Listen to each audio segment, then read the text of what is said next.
Sí, muy buenas tardes y bienvenida a tu programa Bebé en Casa. Hoy estaremos conversando sobre algunas enfermedades infecciosas causadas por virus, como el sarampión, la rubiola, el exantema súbito, la varicela, y tocaremos también aspectos de la enfermedad manos, boca, pies. Entonces, acompáñenos.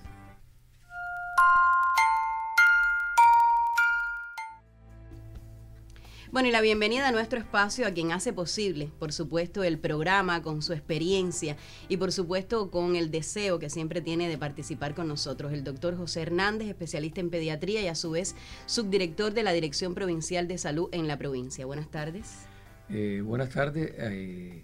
Acá disfrutando de este verano, este periodo vacacional, este verano de amor, este verano de alegría, y aún con mucha más alegría en este programa, porque muchas de estas afecciones que vamos a tocar en la tarde de hoy han sido prevenibles por vacunas gracias al proceso de inmunización que el sistema de salud cubano ha desarrollado a lo largo del tiempo, y estas enfermedades, que hoy son problemas de salud en muchos países, han quedado quizás un poco en la historia de nuestro país. Qué bueno. Bueno, entonces vamos a entrar por una que a propósito cae dentro de estas, el sarampión, doctor. El sarampión fue una de las enfermedades infectocontagiosas de la infancia, que realmente era una de las más gravedad, de más complicaciones. De hecho, se puede presentar algún caso aislado, pero el sarampión está erradicado en nuestro país desde el año 1995, gracias a la incorporación de la vacuna triple viral, la PRS, conocida por toda la población, que nos protege contra la parotiditis, la rubiola y el sarampión. Pero evidentemente es una enfermedad de estas enfermedades eruptivas, como también le llamamos, de la infancia, que afectaba a niños ya a partir de los 2, 3, 4 años, de mucha fiebre muy alta, y manifestaciones de exantema, una erupción que confluía en placas de color rosado fuerte, roja, con manifestaciones en las conjuntivas, en las mucosas, con manchas características en la mucosa que cuando la veíamos nos hacía pensar en este diagnóstico, con una erupción que comienza en la cara, avanza al día siguiente aproximadamente a las 24 horas al tronco, y cuando llegaba en el tercer o cuarto día a los miembros inferiores, ahí se producía un declive, una disminución de la fiebre, una fiebre que como característica en el sarampión muy alta.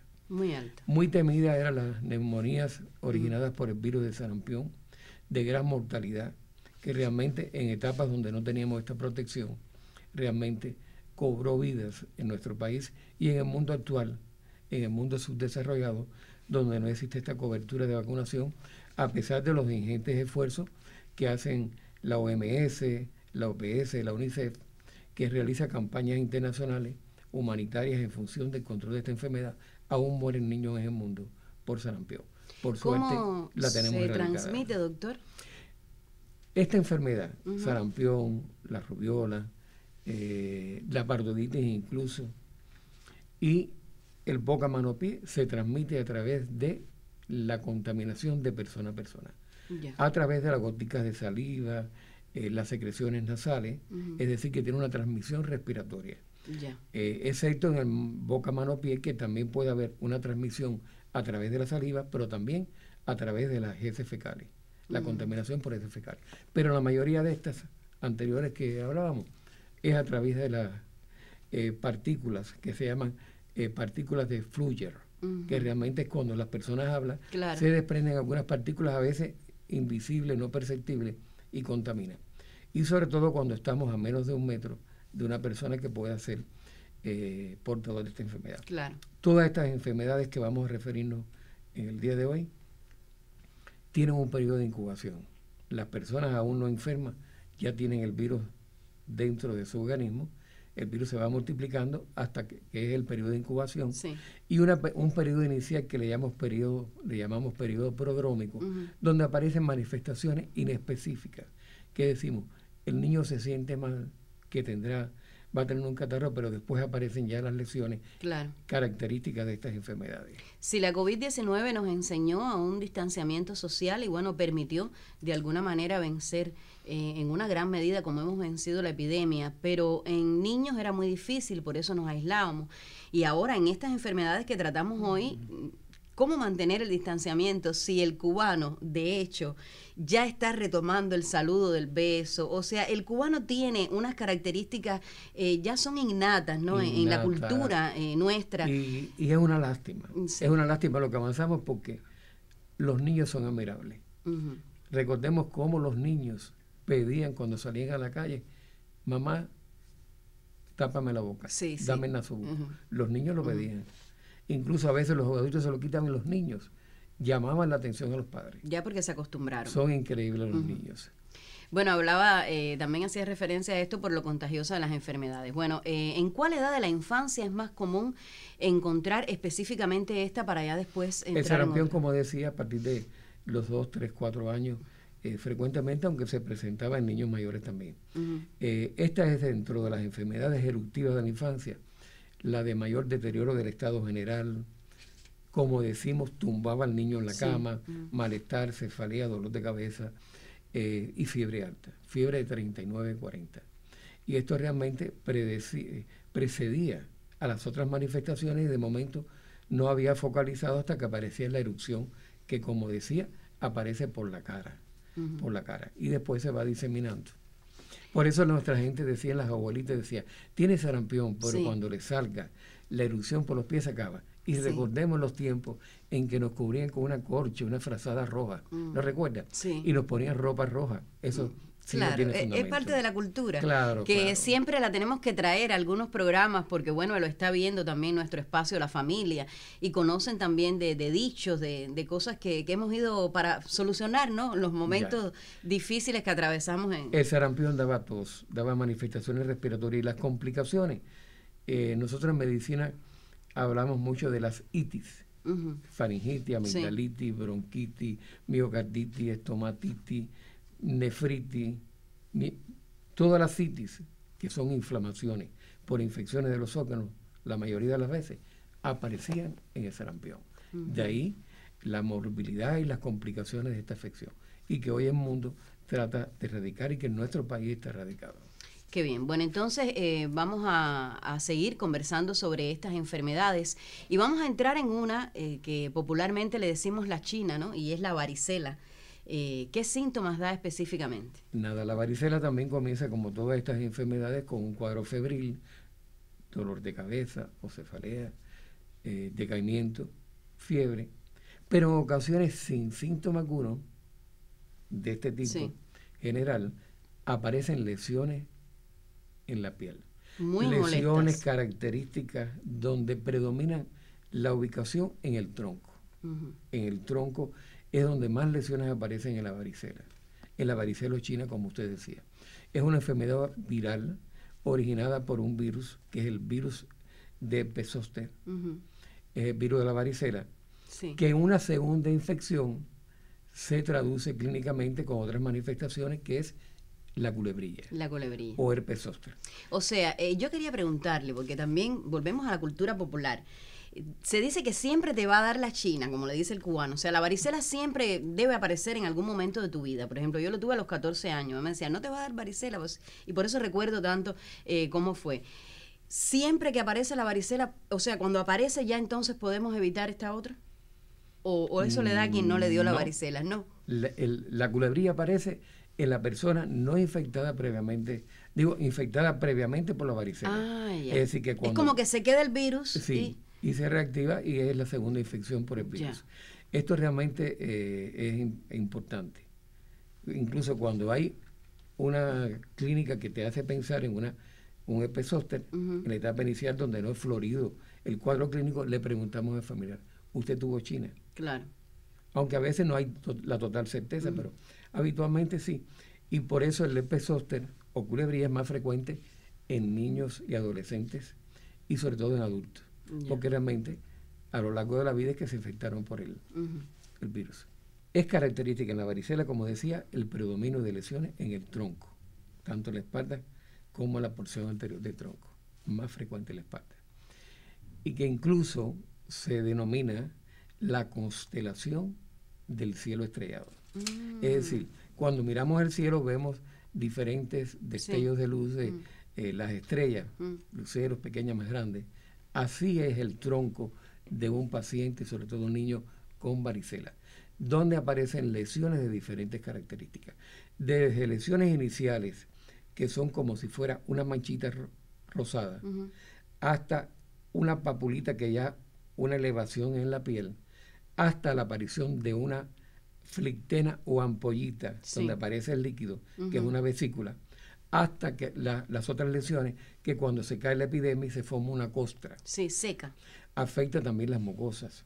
Cuando tenemos dudas, revisamos la mucosa oral en las etapas iniciales cuando no hay precisión diagnóstica y encontramos en el paladar blando, en las encías, en la mucosa interior de la boca, lesiones también por varicela. Aparecen en el cuero cabelludo, en la palma y planta de las manos.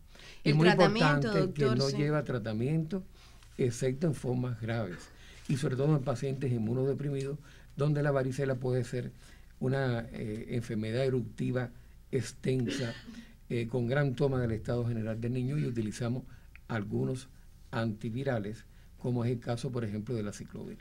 Pero en los protocolos no está utilizarlo de forma generalizada en todos los casos de varicela.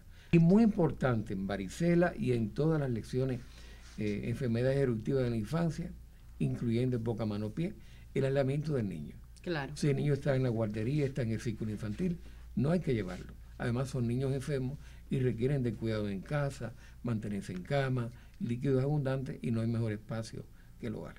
Por supuesto. Para esa picazón propia de la lesión, ¿qué hacer? Muy importante. Loción de cianicalamina, que nos está faltando en el mercado. Pero conseguimos un poquito de maicena, una recomendación que nuestros dermatólogos lo utilizan. De hecho, el buen aseo de la piel, el lavar con bastante jabón y apoyarnos con alguna esponja, una fracción de tejido para aplicar, para limpiar bien, limpiar toda la piel. Muy importante la calamina cuando la tenemos, pero de lo contrario, maicena. Esa maicena que es tan útil también en otras afecciones como la gastritis, que a la gente ve sus buenos resultados. Para contrarrestar la acidez en la piel, la diluimos en un recipiente con un poco de agua, una cucharada de maicena, y se la aplicamos en la piel del niño. Y la dejamos. Y la dejamos. Eso se seca y tiene un efecto muy similar a la calamina. Podemos utilizar antihistamínicos porque es una enfermedad infecciosa, infectocontagiosa, que da mucha picazón. Y el antihistamínico, digamos, Benadrylina, desclofeniramina, clofeniramina, meclicine, pueden ayudar. Ayudan también. La loratadina, insistimos, no es uno de los mejores antihistamínicos para los problemas de la piel. Bueno, entonces vamos a postrecitos de la abuela. Aquí tenemos la receta de esta jornada.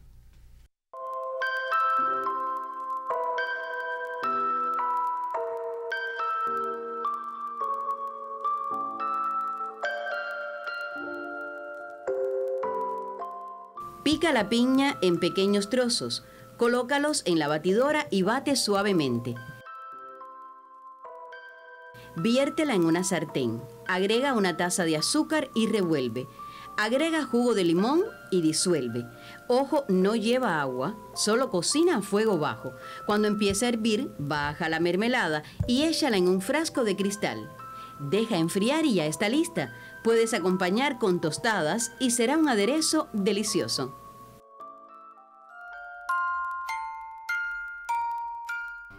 Bueno, sí, entonces seguimos con nuestras enfermedades infecciosas en esta jornada de Bebé en Casa para que usted se oriente, para que sepa qué conducta seguir desde casa, ¿no?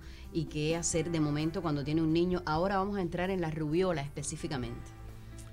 La rubiola, un proceso eruptivo también, una enfermedad infectocontagiosa originada por un virus que tiene una clínica desde el punto de vista de manifestaciones en la etapa aguda menos intensas que el sarampión. Es una enfermedad con erupción.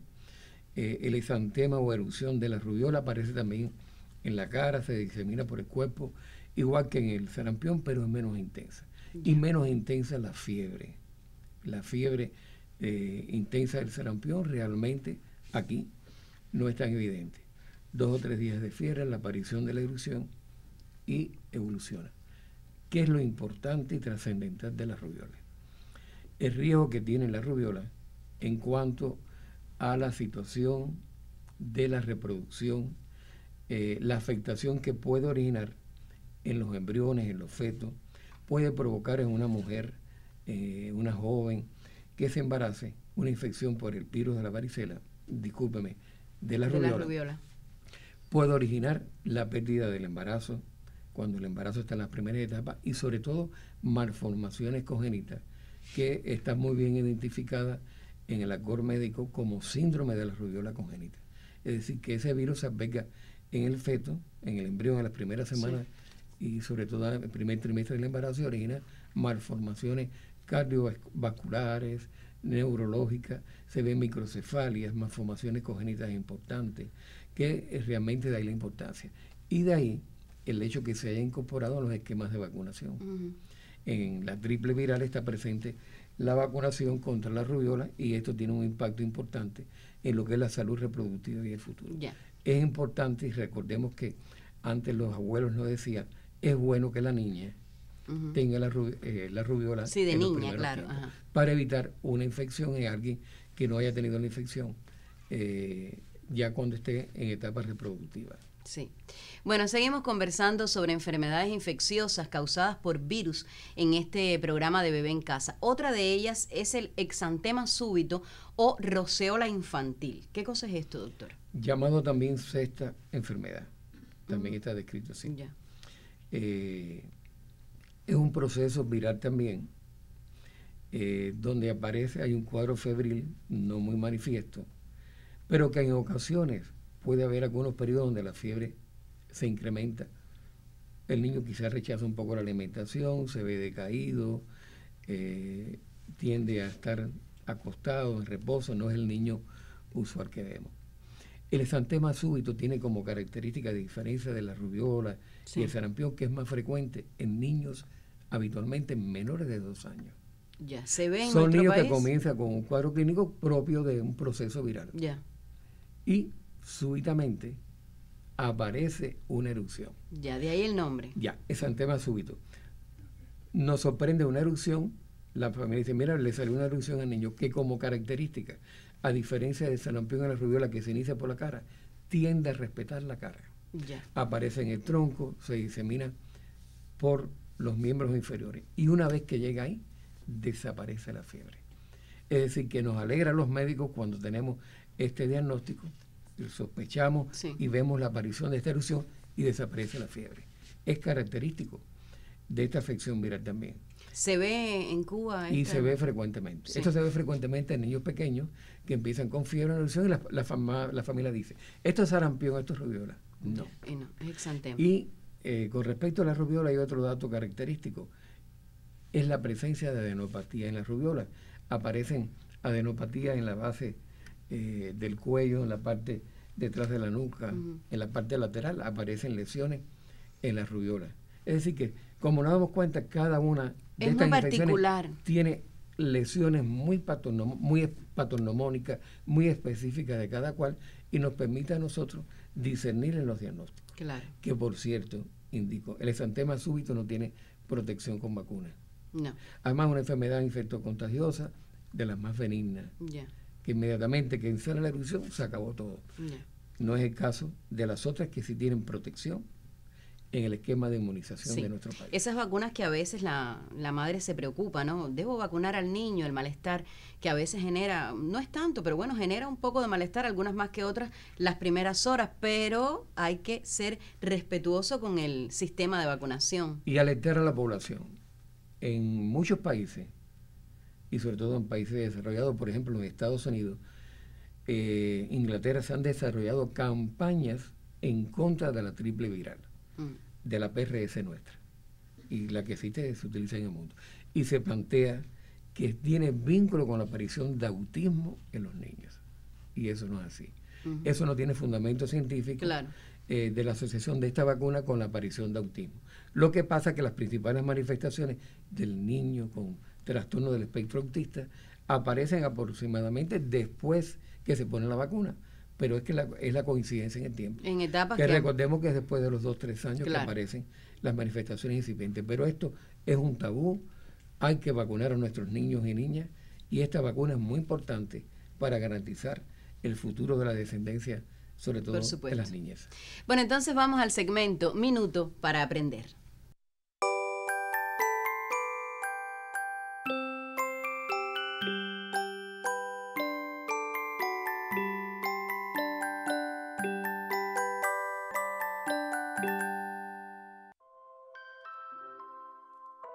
Mantenga a su hijo aislado o en casa hasta que las ampollas se vuelvan costras. Bañe a su hijo con agua tibia. Aplique loción de calamina u otros productos que alivien la picazón. También puede administrar algún antihistamínico oral en consulta con su pediatra o dermatólogo.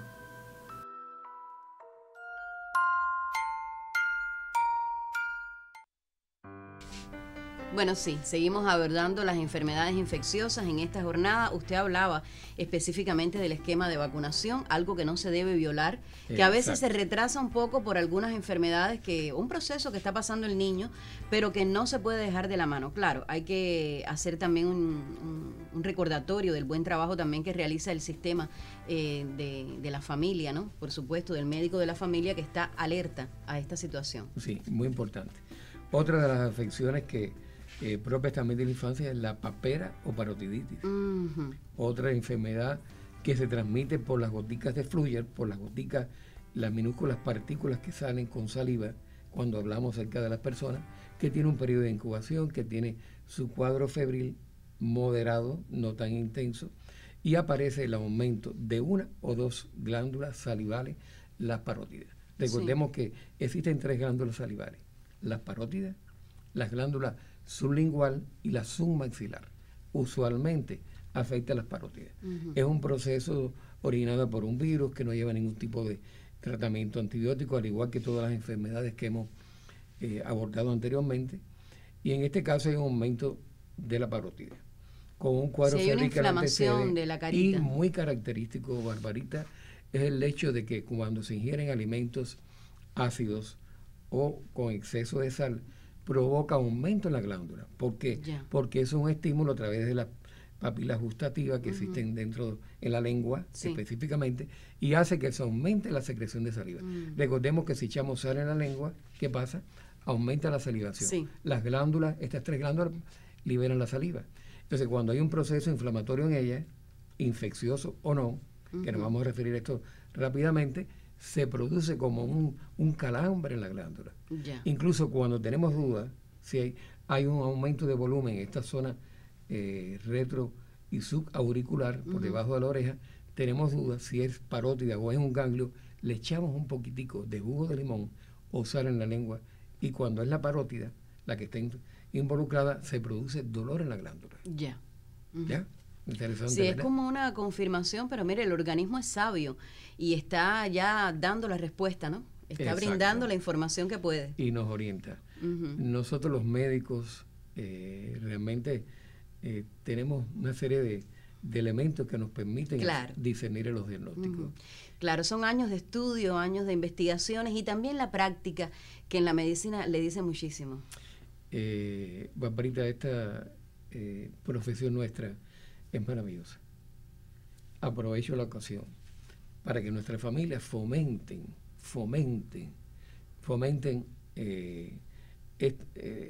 la admiración por esta carrera, esta profesión, para desde etapas tempranas hacer que nuestros niños y niñas aprendan a jugar a la enfermera, a ser el médico o la doctora de sus muñecos. Esto realmente es importante para garantizar el relevo nuestro. ¿Cómo no? Bueno, vamos a la sección Lente Creativo. Aquí están las fotos, las imágenes que usted envía y por supuesto puede seguir enviando.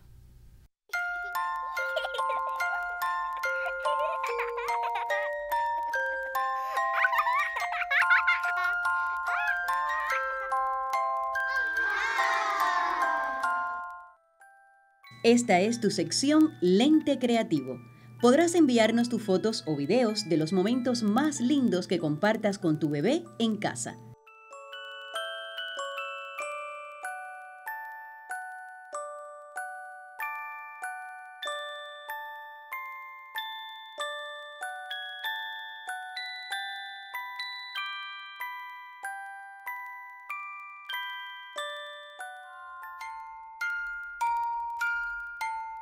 Por email atenderemos tus inquietudes que pueden ser las de otros. No demores en escribirnos al correo que tienes en pantalla.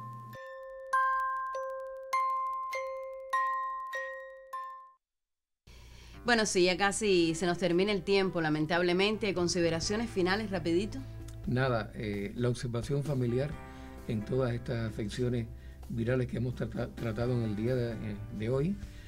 Reposo en casa, líquidos abundantes, control de la temperatura y sobre todo cuando hay personas que no tienen estas afecciones, no la han tenido, aislarlo. Y por supuesto, no ir a la guardería, no ir al círculo infantil y no ir a la escuela. Claro. Bueno, entonces ya usted lo sabe, mamá siempre alerta de su nené y regrese para siempre saber cómo es la vida con un bebé en casa.